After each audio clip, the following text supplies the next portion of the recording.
Hello,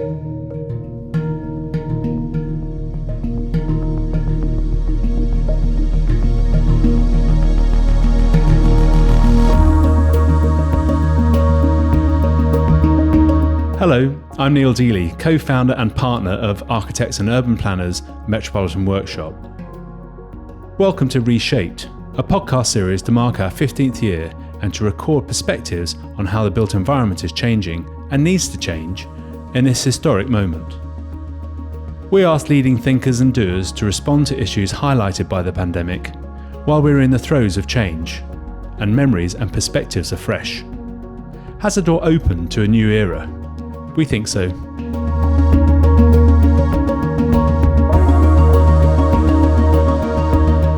Many in the built environment like to think of themselves as placemakers. The big question about place post-COVID is, where will we want to live and work? And how will our places, the cities, the suburbs, be reshaped to accommodate changes we've all witnessed?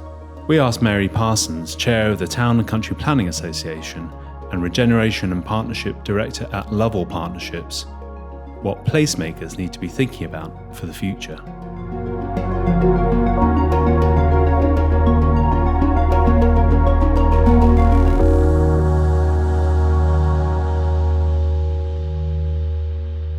Hi, I'm Mary Parsons. I'm Chair and Trustee of the Town and Country Planning Association, and I was also one of the government's Building Better, Building Beautiful commissioners. I think for me, a lot of the areas that I've worked in, it's been about either large-scale new development, connecting into an existing town or city, or actually going back into areas that haven't worked and starting to think about their sort of regeneration and revitalisation. So I think for me, placemaking's always been about making connections. Places often fail when they become physically disconnected, either from economic opportunity or from the heart of a city or whatever. And so sometimes it's very much about thinking of infrastructure investment.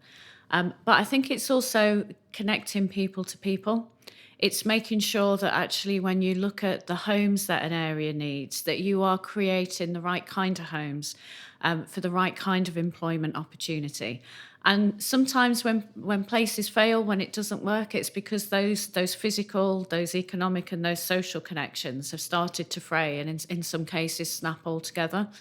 And I think that's particularly relevant now, because I think one of the things with what's happened with the pandemic is how quickly people felt disconnected, but then actually started to reconnect in a very different way. And I think that's going to be fascinating over the coming months and years as to how that plays into how we actually start to conceive places.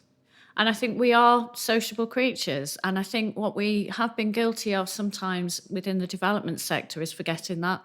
You know, we focused on delivering the quantity of homes and not really the experience of the place that humans need to interact.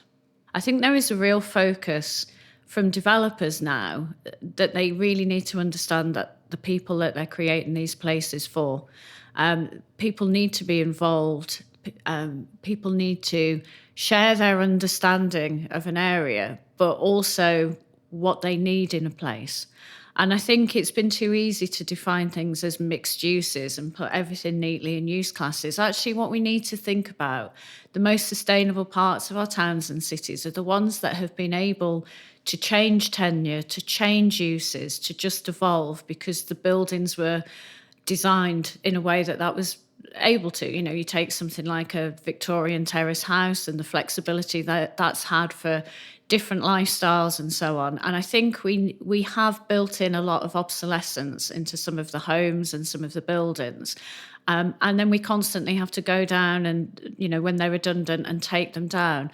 Actually, we need to think about being able to reuse, to actually reimagine and repurpose. And I think there's a real sense of creativity that could come out of this, just because people, how they choose to occupy spaces that weren't for an original purpose, you know, where workspaces, where maker spaces and that have come in, we almost sort of repopulate with a different purpose. And I think we're probably not sure right now what that purpose is going to be. But I think, you know, for the architects to work with people in a way that I know you've always wanted to, but I think now actually developers will empower you to.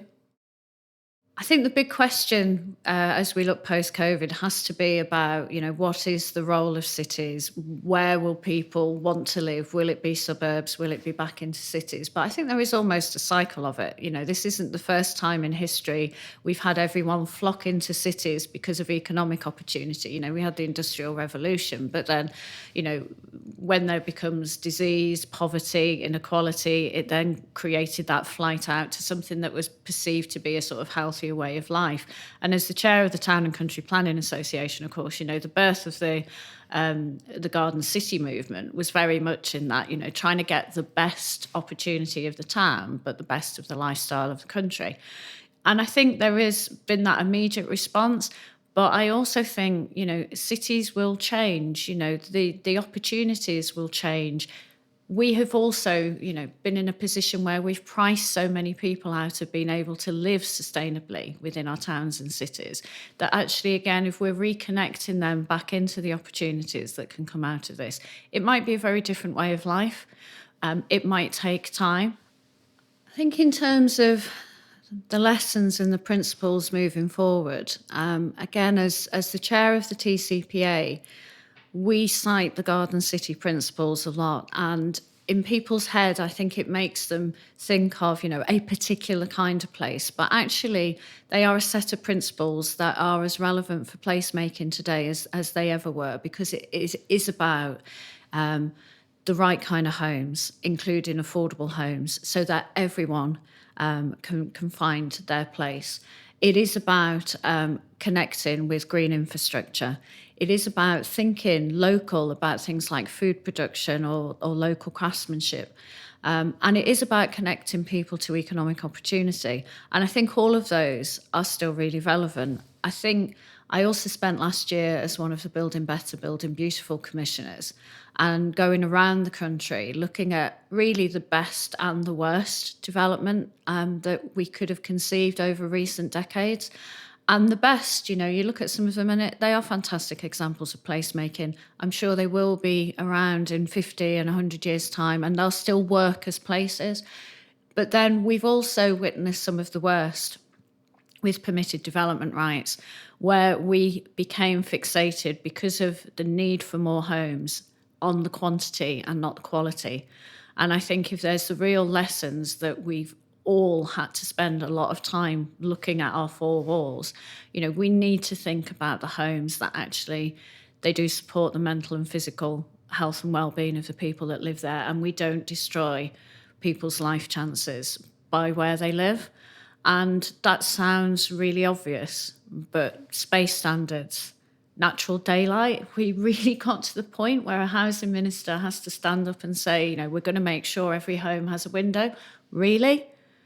Is that progress? Homes where families are living that are the size, not much bigger of a car parking space at a supermarket.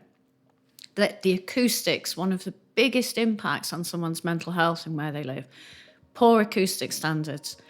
They're either too hot or they're too cold. These are basics that we shouldn't even have to question whether we should be planning in. That should be the default. So I think it is a bit about making sure they're the best quality homes that are accessible to as many people that need them. So that is thinking broadly about tenure. But that they also have access to green space, that people can look up at the sky, people can just sort of pause in life, and I don't think we've done that very well in a lot of areas over the years.